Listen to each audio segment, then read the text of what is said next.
क्या है? इस वन भटकने का एक कारण है कि पहले मैं लंका यानी भाजपा में था और लंका से मुझे निष्कासित कर दिया गया, यानी कि निकाल दिया गया। और मैंने वहाँ लोकतंत्र की बात कही। मैंने कहा पार्टी के अंदर लोकतंत्र होना चाहिए, कार्यकर्ताओं का सम्मान होना चाहिए और काबिलियत के आधार पर संगठन में जिम्मेदारी मिलनी चाहिए। इतना भर कहने से मुझे निष्कासित कर दिया गया, जबकि मैं 3 बार सक्रिय सदस्य रहा और पार्टी का प्रादेशिक पदाधिकारी भी था। मतलब मुझे अपना लोकतंत्र कुछ इस प्रकार का लगा कि जैसे अहंकारी रावण ने अहंकार में आकर भरे दरबार से विभीषण को लात मार दी। अपने को कोई विभीषण नहीं कहता, पर मैं क्या करूँ, मेरी मजबूरी है। और विभीषण भी राम की तलाश में गए। और सबसे बड़ी बात यह है कि मैं 11 सालों से किसी पार्टी में नहीं गया हूँ, यानी मैं वन भटक रहा हूँ। भटकाऊ ही होता है, क्योंकि बिना पार्टी के आदमी राजनीतिक व्यक्ति के लिए बड़ा दुखद होता है। और मैं राम को ढूंढ रहा हूँ कि हे प्रभु श्री राम, आखिर आप हैं कहाँ? आप अयोध्या में हैं, आप वन में हैं, या फिर आप राजनीति में हैं, क्योंकि आपको राजनीति में लाने का दावा करते हैं।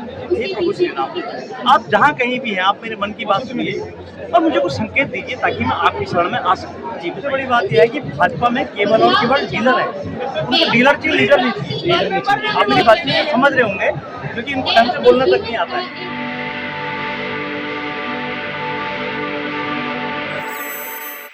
इस वन भटकने का एक कारण है कि पहले मैं लंका यानी भाजपा में था और लंका से मुझे निष्कासित कर दिया गया, यानी कि निकाल दिया गया। और मैंने वहाँ लोकतंत्र की बात कही। मैंने कहा पार्टी के अंदर लोकतंत्र होना चाहिए, कार्यकर्ताओं का सम्मान होना चाहिए और काबिलियत के आधार पर संगठन में जिम्मेदारी मिलनी चाहिए। इतना भर कहने से मुझे निष्कासित कर दिया गया, जबकि मैं 3 बार सक्रिय सदस्य रहा और पार्टी का प्रादेशिक पदाधिकारी भी था। मतलब मुझे अपना लोकतंत्र कुछ इस प्रकार का लगा कि जैसे अहंकारी रावण ने अहंकार में आकर भरे दरबार से विभीषण को लात मार दी। अपने को कोई विभीषण नहीं कहता, पर मैं क्या करूँ, मेरी मजबूरी है। और विभीषण भी राम की तलाश में गए।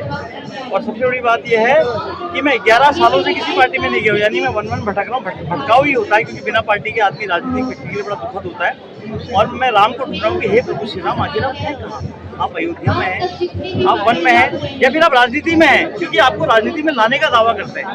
हे प्रभु श्री राम, आप जहाँ कहीं भी हैं, आप मेरे मन की बात सुनिए और मुझे कुछ संकेत दीजिए ताकि मैं आपकी शरण में आ सकूँ। जी बताइए। घर में तो चोरी हो गया, आपको क्या रक्षा करेंगे? देखिए, जो चंपत है वो पैसा लेके चंपत हो गए। चंपत राय मतलब आरएसएस के आदमी चंपत राय। बड़ा दुखद है कि आपने लूट खसोट करने के लिए आरएसएस के लोगों को हर जगह भर्ती कर रखा है, हर जगह कर रखा है। और बड़ा दुर्भाग्यपूर्ण है कि सबसे बड़ी बात है इसकी ठीक प्रकार से मुझे लगता है जांच नहीं होगी। और कुछ समय बाद ये कहा जाएगा कि भाई राम को हम लाए, राम मंदिर हमने बनवाया, प्रभु श्री राम हमारे हैं, हमें 200 करोड़ रुपए खर्चे की जरूरत थी हमारे लोगों को, और हमने प्रभु श्री राम से मांग लिया कि महाराज गिरफ्तार हो गए, हे भगवान अब हमें खर्चे की जरूरत है, हमने 200 करोड़ रुपए आपका ले लिया। इस तरीके का तर्क देंगे। जी, 8 लोग तो गिरफ्तार हो गए, आप क्या चाहिए? अरे भाई साहब, गिरफ्तार कौन लोग हुए हैं? चंपत राय का लोग गिरफ्तार होना चाहिए ना, जो महासचिव है, उसका अध्यक्ष कौन है ट्रस्ट का? ट्रस्ट में गड़बड़ हुई है ना। जो नोट गिनते थे उनको पकड़ लिया। अरे वैसा नोट गिनने के पीछे ऊपर किसी का तो दस्त होगा, ये बताइए। अरे इस्तीफा दे दिया हो क्या चाहिए? जब एक बात सुनिए ना, जब कोई किसी भी देश की सेना हारती है तो किसके ऊपर बात आती है, आप बताइए ना। सबसे बड़ी बात, ट्रस्ट में कैसे गड़बड़ हुई ना, क्या ये जांच के दायरे में नहीं आएंगे? आप ये बताइए यार। एक बात सुनो, आप कह रहे नोट गिनने वाले पकड़ दिए, क्या ये जांच के दायरे में नहीं आएंगे? क्या पता इन्हीं की मिली भगत से गड़बड़ हुई हो। और सबसे बड़ी बात ये है कि भी आपने लंका का एक कैरेक्टर देखा, मैं दूसरा कैरेक्टर दिखाना चाहूंगा। बहुत बढ़िया। तो सोए पड़े हैं। और इससे कहा जा रहा है कि अगर राजपाट नहीं संभाल पा रहे हो तो राजगद्दी छोड़ दो। मैं इस्तीफे की मांग नहीं कर रहा हूँ, मैं राजगद्दी छोड़ने को कह रहा हूँ, क्योंकि आप लोग अपने आप को राजा समझते हो और आपका जो व्यवहार है वो इसी प्रकार से, और आप लोग कहते हैं 50 साल तक हमें को हिलाने वाला है। बड़ा दुर्भाग्य है कि रावण का अहंकार नहीं रहा, सिकंदर जिसने विश्व को विजय प्राप्त की वो नहीं रहा, उसका अहंकारी होना ठीक नहीं है। आपने मेरे संग गलत किया, मेरा व्यक्तिगत मामला, लेकिन युवाओं को सब गलत मत करिए और युवाओं का संज्ञान लीजिए, क्योंकि पहले भी सरकारें थी, लोकतांत्रिक सरकारें थी। और मुझे लगता है कि अगर स्वर्गीय अटल बिहारी वाजपेयी जी अगर जीवित होते और देश के प्रधानमंत्री होते तो छात्रों का संज्ञान पहले दिन नहीं लिया जाता, क्योंकि नेता थे, लेकिन नेता थे अटल बिहारी वाजपेयी। या पहले भी जो नेता हुआ करते थे तो संज्ञान लेते थे, आंदोलन को संज्ञान लिया जाता है। अन्ना हजारे ज़्यादा दूर नहीं जाता, अन्ना हजारे ने आंदोलन किया दिल्ली में, तो कांग्रेस को भले ही उन्होंने भ्रष्ट किया, लेकिन उन्होंने संज्ञान लिया, उन्होंने अपने वहाँ बुलाया, अपने जो मिनिस्टर वगैरह थे उनके साथ मीटिंग हुई, उनके शिष्टमंडल। बड़ा दुर्भाग्यपूर्ण है क्योंकि लोग में विश्वास नहीं करते और समाज में विश्वास नहीं करते। और मैं इनको बताना चाहता हूँ कि अगर इतिहास ये व्हाट्सएप यूनिवर्सिटी से पढ़े हुए हैं, इनको भारत का इतिहास बताना चाहिए कि सन 1990 में वीपी सिंह की सरकार थी और वीपी सिंह की सरकार छात्र आंदोलन के दौरान गिर गई। और सबसे बड़ी बात यह है कि गुजरात में चिमन भाई पटेल की सरकार थी, वहाँ भ्रष्टाचार और बेरोजगारी के मामले में और कुशासन के मामले में छात्रों ने आंदोलन किया, क्योंकि मैस का खाना महंगा हुआ था, क्योंकि महंगाई बढ़ा दी थी चिमन भाई पटेल ने, उनको आगे पैसा पहुंचाना था, क्योंकि इंदिरा गांधी ने कहा था कि 10 लाख आप अपनी तरफ से देंगे, तो जनता पे ही बोझ पड़ना था। बड़ा दुर्भाग्यपूर्ण है। और सबसे बड़ी बात है कि चिमन भाई पटेल की सरकार चली गई, नहीं गुजरात की सरकार चली गई, जब छात्रों ने आंदोलन किया। और तीसरी बात, जब जयप्रकाश नारायण ने पटना के ऐतिहासिक गांधी मैदान से संपूर्ण क्रांति की बात कही, उन्होंने छात्रों के आंदोलन का नेतृत्व किया, तो हर घर में एक नारा गूंजने लगा कि जयप्रकाश का बिगुल बजा तो जाग उठी तरुणाई है, तिलक लगाने तुम्हें जवानों क्रांति द्वार पर आई है। तो वही भारत के नौजवानों के लिए क्रांति द्वार पर खड़ी है। आप लोग आइए, हिस्सा बनिए और निश्चित रूप से इस्तीफा देना। सर मैं यहाँ पर हूँ, आप सुशील भट्ट हैं? जी मैं सुशील भट्ट हूँ, मैं ही हूँ जी। ये देखिए आप भट्ट जी, मैं हूँ जी। हाँ जी, मैं ये कह रहा हूँ कि आप वन भटक रहे हैं। वन भटक रहा हूँ, हाँ, और वन भटकते जंतर मंतर आया हूँ जी। हाँ, तो मैं कह रहा हूँ 7 दिनों से यही जगह जमा है जी।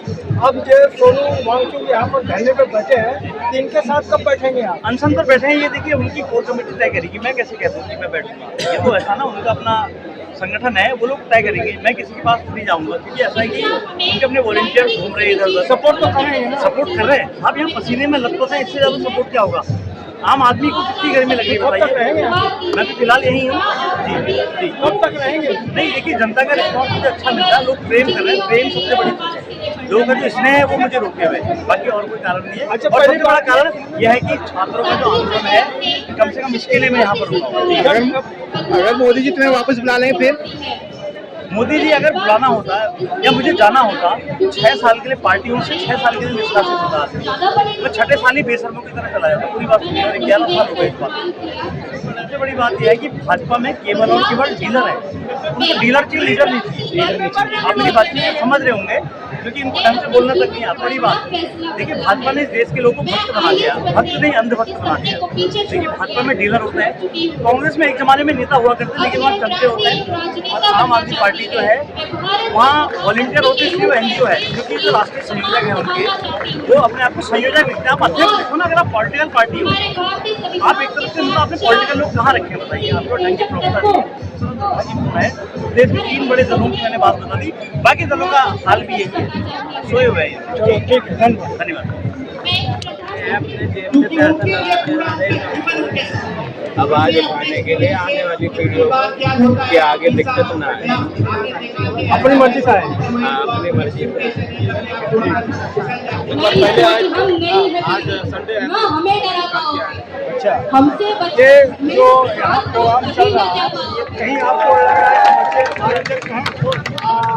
दहशतगर्द हैं? नहीं, कहीं से तो नहीं लग रहा दहशतगर्द, सब अच्छे हैं और स्वाभाविक बात है। अगर यहाँ पर ऐसे वक्त पे नहीं आया जाएगा तो मैं मानता हूँ वो दहशतगर्द के साथ है, या फिर वो देश के गद्दार है। अभी जरूरत है देश के साथ खड़े होने की आवाज़ है, और जो व्यक्ति आवाज़ नहीं उठा पा रहे समझिए वो देश का गद्दार है। सर आपके घूमा होगा चारों तरफ, यहाँ पर हिंदू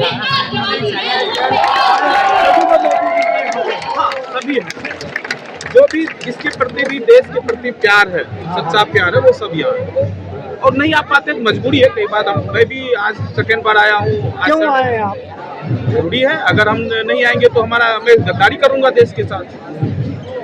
अगर देश हाँ अभी भी अगर हम आवाज नहीं उठाएंगे तो सरकार तो यही सोचेगी तो ये मुट्ठी भर लोग है और इसको दबाना, उनको तो सुस्ती लगी हुई है, उनको केवल अपनी कहानी रचनी है, पूरी देश में एक राज स्थापित करना जाए उसके लिए कोई नहीं पूछता। और ये लॉ ऑफ नेचर है कि हर कोई धीरे धीरे तानाशाही बन जाता है, कोई नेचर है।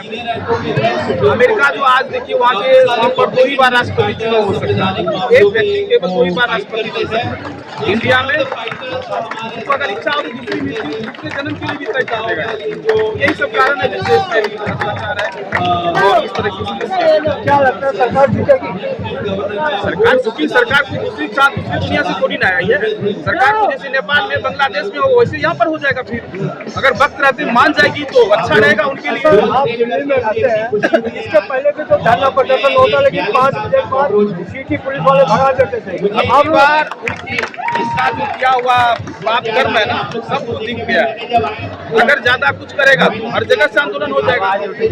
आप देखते देखते अपना सरकार सरकार बना लेते हो। लोग अंधा नहीं है, लोग अंधा नहीं है, लोग पढ़े लिखे हैं। आप चाहते हो जिस मर्जी को, कल तक जो आपका विरोध कर रहा था और अगले दिन आपके समर्थन में आ जाते हैं।